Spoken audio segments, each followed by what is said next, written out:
El día de hoy vamos a tratar un tema muy interesante dentro de la asignatura de biología que corresponde a la genética. ¿Qué es la genética y por qué es importante? La genética es aquella rama de la biología que estudia la herencia, es decir, la transmisión de los caracteres hereditarios de padres a hijos, expresado a través de los genes. Estos genes se encuentran en pares denominados alelos, en donde podríamos nosotros resaltar el fenotipo y genotipo, lo que va a determinar un mapeo cromosómico del individuo.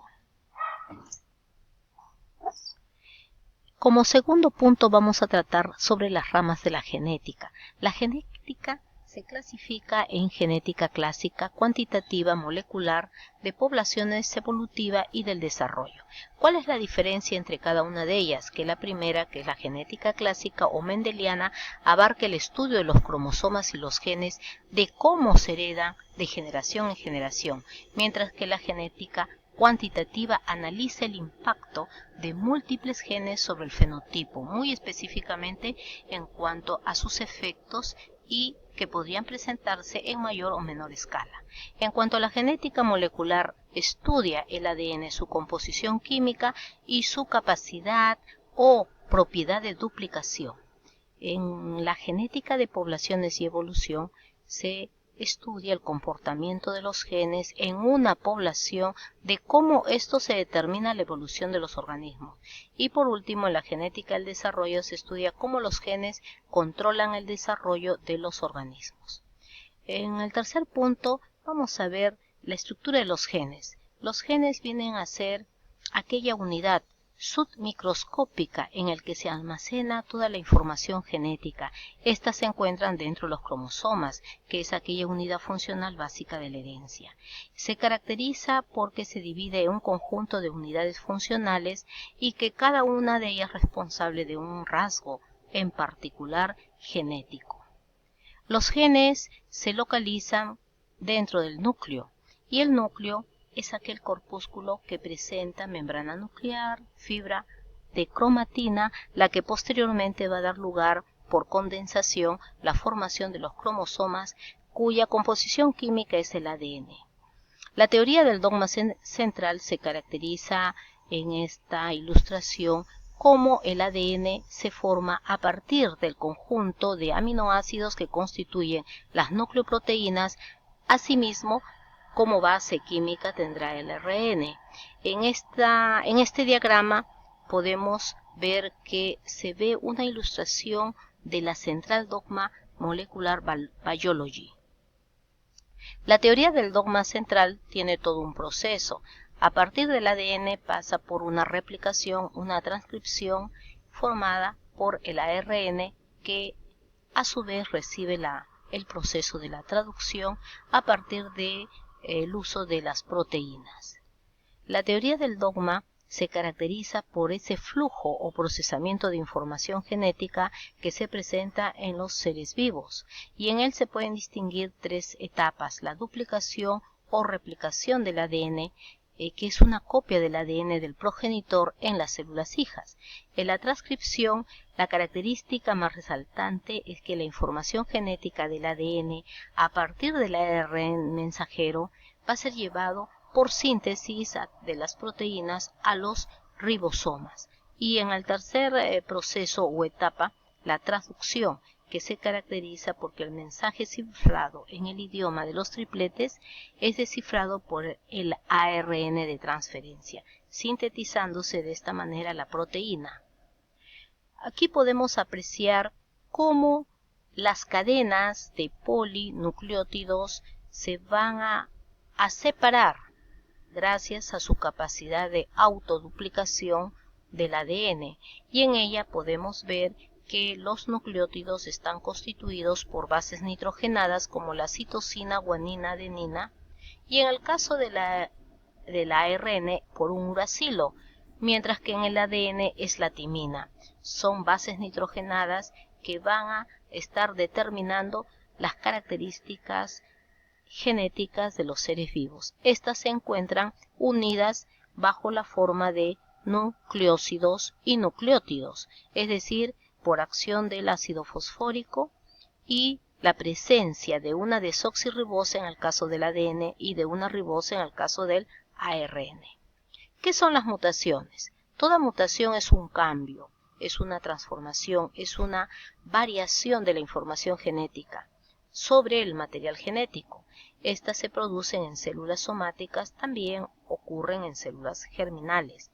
Por lo tanto, son heredables cuando afectan a las células germinales, pero si afectan a las células somáticas, se extingue por lo general con el individuo, a menos que se trate de un organismo con reproducción asexual.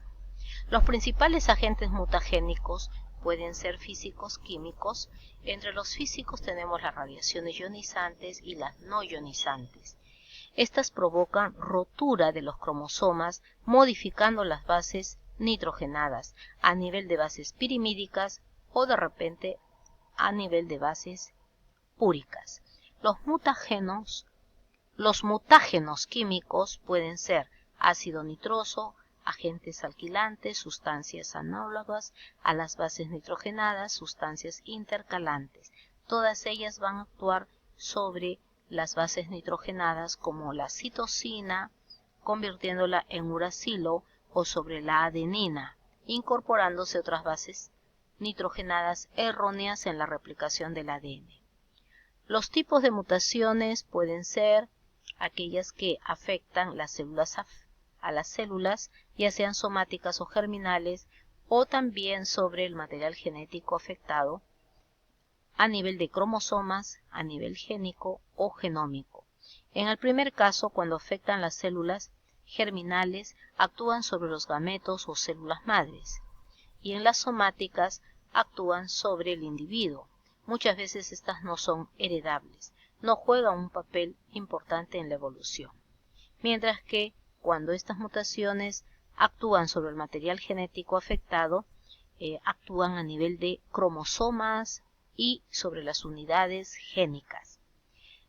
Cuando estas provocan cambios en la secuencia de los nucleótidos, se llaman mutaciones génicas, y cuando actúan sobre el cromosoma, que viene a ser el conjunto de genes, se llamarán genómicas. Su efecto es perjudicial y se presenta en muchos casos de manera al azar. Las mutaciones génicas son aquellas que producen alteraciones, pero ¿a nivel de qué? De nucleótidos. No olvidemos que los nucleótidos están formados por tres estructuras, por una pentosa, si en el caso del ADN es una desoxirribosa, asimismo el ácido fosfórico y las bases nitrogenadas, las que van a producir transiciones, transversiones, adiciones génicas o deleciones génicas. En el caso de que sustituyen pares de bases, serán las transiciones y transversiones, mientras que cuando actúan en la inserción de nucleótidos o la pérdida de los nucleótidos, recibirá el nombre de adiciones génicas y deleciones génicas. La recombinación genética es un proceso biológico que se produce normalmente en todos los organismos, es decir, sufre un cambio el genoma. Estas pueden ser homólogas o específicas. Las homólogas se caracterizan porque van a experimentar la secuencia de nucleótidos y estas se van a recombinar. Es decir, está guiado por una enzima que reconoce específicamente esta secuencia y es destacable que no requiere apareamiento de bases entre las moléculas de ADN.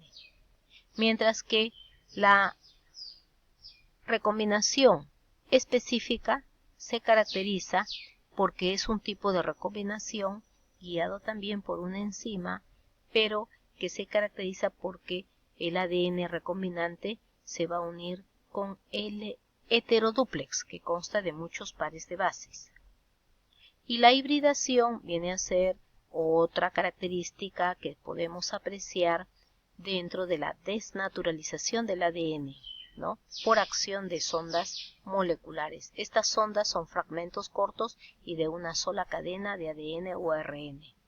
Y el genoma humano está constituido por toda esta fisiología del genoma genético. Es decir, Se caracteriza por la función asociada, el catalizador biológico, la degradación molecular, por el soporte estructural, por las sustancias que todas ellas a nivel de proteína van a ser las macromoléculas y que van a constituir los ácidos nucleótidos o nucleoproteínas. De esta manera podríamos decir que el ADN interactúa con las poliaminas, actúa con las bases nitrogenadas unidas a la desoxirribosa y al ARN, cumpliendo procesos de transcripción, transducción a través del ARN mensajero o transportador. De esta manera podríamos concluir que la genética es aquella rama de la biología importante porque comprende el estudio de toda la información genética de un individuo a otro. Muchas gracias. No sé si habrá terminado. Fue 10 minutos.